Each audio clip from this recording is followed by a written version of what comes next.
Well, good day to all. My name is Prashant Vats. I'm here to present a paper ID 648, which is the title Comprehensive Literature Review of Penetration Testing and its Application. I would like to thank the organizers and Amity University staff for providing this opportunity to present the paper.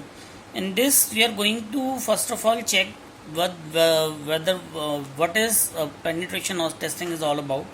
And the penetration testing allows the testers to check the functional aspect of a system, that how much a system is vulnerable to the network security and intrusion attack, and to see its defense mechanism to counterpart these attacks. In this thesis paper, we have conducted a literature review in the work done by the various researchers in this area of penetration testing. We have tried to review the various aspects related to the penetration testing. We have also studied the various tools that are being used for penetration testing in terms of their utility, technical specifications, date of their release, platform compatibility, etc. With that are various aspects which are related to penetration testing. First of all, we are going to provide an introduction about the system. In this, we are going to check the system to see that how well it is doing in terms of network security and how well it is protected in the terms of security countermeasures. It also includes the ethical hacking of your system to check that how much vulnerable your system is to the network intrusion attacks like denial of services, etc. The pen testing allows a pen tester to check the functional aspect of system, that how much of a system is vulnerable to the network security intrusion attacks, and to see its mechanism to counterpart these attacks. During penetration testing, the functional aspects of a system are being tested to tell the testers that what functions they are exactly performing. General goal of penetration testing is to break into a system and to check the loopholes into its defense mechanism, to improvise the security lapses that are being left behind, to improvise your system security, to ensure that the system must be protected from any exterior malicious codes that may try to breach the security of a system in order to gain unauthorized access to your data. It may have all the possibilities to misuse your data and may harm your system's network as well.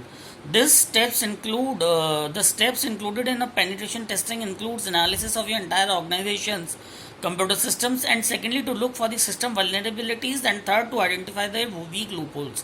Main objective is to create and maintain information security of your proposed system in order to avoid such incidents that may violate the confidentiality and integrity of your secure data of an organization. Various kind of penetration testing strategies that we have discussed in this paper are external penetration testing, internal penetration testing strategy, blind penetration testing strategy, double blind penetration strategy, and then targeted penetration strategy. Now we are going to discuss them one by one.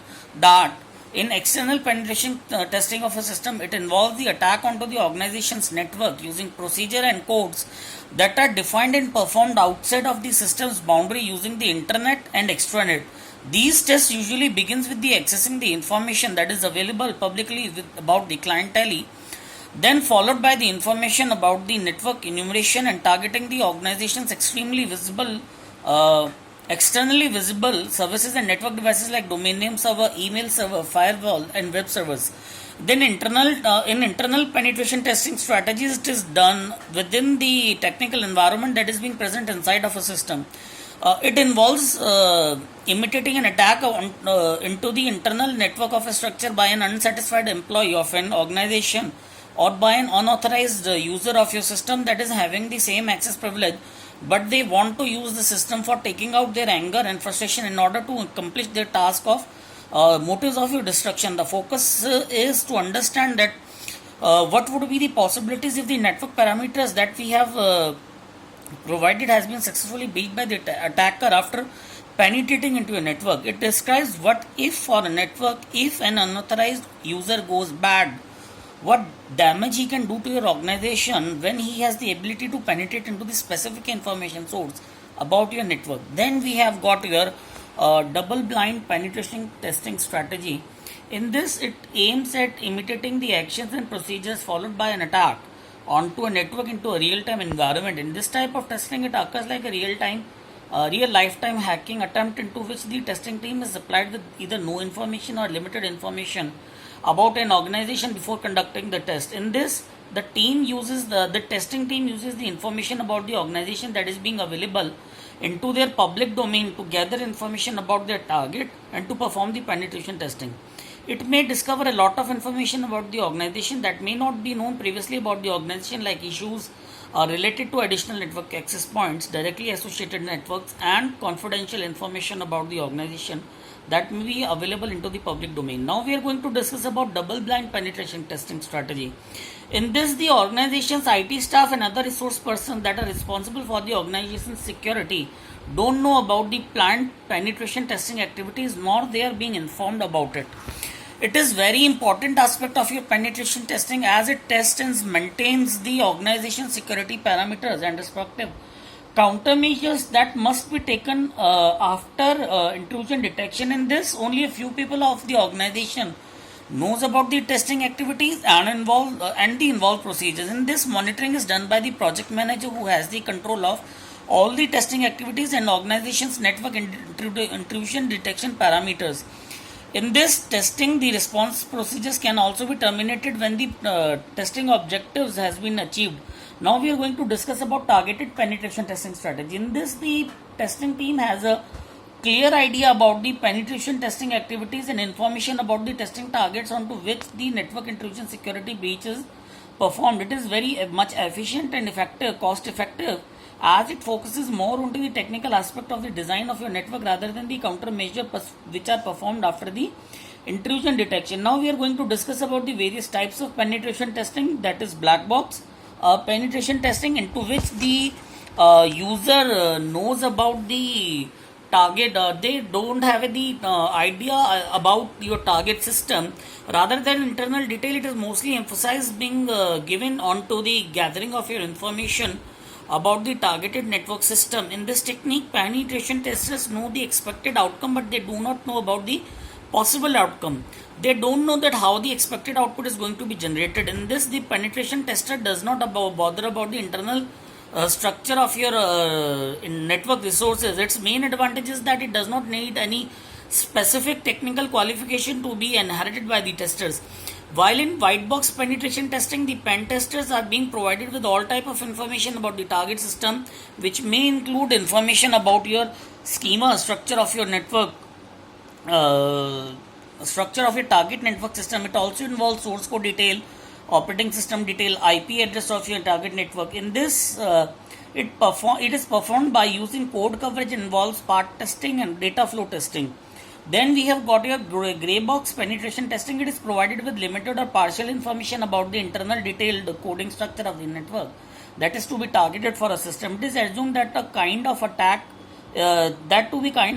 any external user that have gained an unauthorized limited access to your organization's target network structure. It does not. Its main advantage is that it does not need the access to source code. It draws a clear line of roles between the developer and tester, thus allowing a very least or low risk for your personal conflict between them. Now we have discussed some common penetration testing tool, like we have discussed the P0F passive TCP IP full stack fingerprinting tool, which is a cross-platform code coded in C, and it is used for fingerprinting of operating system and detection of firewalls. It is compatible with your all Linux versions. It was released in June 2000. The Nextprobe active fingerprinting tool is there, which is used for your operating system fingerprinting by remote access scanning of ports, TCP stack fingerprinting for identifying your configuration attributes. It is also compatible with Linux. Release date is in September 1997. Then we have discussed HPing, that is a command line interface tool, which is used for scanning of new ports, remote access to PC and fingerprinting. It is also compatible with Linux. Then Nmap tool is there, which is used for network scanning, written in C++ Python, which is also compatible with your Linux operating system. Release date was December 2000. Then Superscan is there, which is another common penetration testing tool based on cross-platform graphical user interface base, written in Perl and C++. It runs queries like ping, local hostname, lookups, whois, etc. It also detects your TCP UDP ports, determine the services which are running your TCP and UDP ports. It is compatible with your Windows operating system 2000 XP with 10.7 versions. It is also an open source. Its release date in April 2003. Now we are going to discuss about another tool, that is the JFI language Langard Network Security Scanner, which is a cross-platform based GUI that has been developed in VB.script. It provides detailed analysis of your network status, gives complete pictures of your installed network devices, hardware on networks, softwares, mobile devices. It is also compatible with your all Windows operating system. It is a kind of shareware. Its release date is July 2018. Now we have discussed the various work done by the various authors into the area of penetration testing, into which Matthew D et al. They have done their study in the 2016 to carry out a detailed study onto the penetration testing for investigating the different aspects, including the tool, attack, various methodologies and defensive, etc. And then has MH dot et al. They have discussed the importance of penetration testing, its related factors, consideration onto its various components which have been focused on through the various methods of your penetration testing based on the availability of information about testing like black box, white box and grey box. Then Sandhya, they have performed their study to access a web security by performing penetration testing using the Wireshark. They have discussed the importance of Wireshark and use of Wireshark as a packet sniffer. Then a survey has been conducted by the R. Shanu Mugar Priya, which they have conducted their survey based on the network cyber security for terminal and technologies using the penetration testing. They have also discussed about the various hacking techniques, mentioning the function, how it takes place in the network and the various methods to be solved. Then number of authors, they have done their work, and then we have reviewed, and in the last we will conclude that we have basically carried out a literature review on the work performed in the area of penetration testing. During this, we have also studied that the penetration testing can be helpful in detecting the vulnerabilities that are being present in our network. We have also reviewed the various penetration testing strategies along with some common tools that are being used in your penetration testing of your system. In the end, we can conclude that the penetration testing is definitely a proven and efficient method to detect the flaws that are present in your system's security, and how we can ensure that to make our system foolproof to get protected from any kind of network attacks. With this, we would like to end our presentation, and thanks to all the keen listeners for their patience and to listen us. And we are also like to provide thanks to we are also like to thank the ICRITO 2020 organizers and the MIT University for providing us a platform to approach our paper with this. And with this, we would like to end our presentation, and thank you so much.